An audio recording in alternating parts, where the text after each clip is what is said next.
Hi, I'm Rhian and I had a baby, Ruby, 4 weeks ago, and this is my skincare routine. First up, to take my makeup off, I use the Eve Lom cleanser, which I massage into my skin.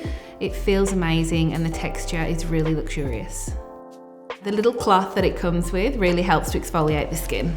When I was pregnant, I was really sick and my skin looked so dry, so dull and dehydrated. And since having Ruby and breastfeeding, that's continued.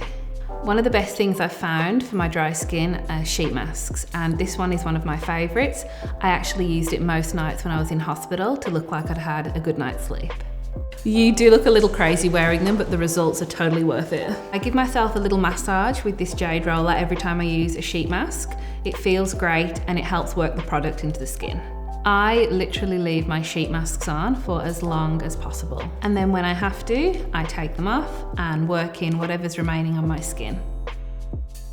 Next up, I use a refining lotion with lactic and glycolic acid. Pregnancy hormones left me with breakouts on my chin and forehead, so I'll use this in those areas. So this is the Royce of eye creams, but I absolutely love to treat myself to this because it feels amazing. It is hydrating, plumping, smoothing, and makes me look like I've had a full night's sleep. I love to mix my oil and my moisturiser together. I don't actually know why I do it, but I guess it saves time and it feels really great. Cool, that's it. That's my current skincare routine.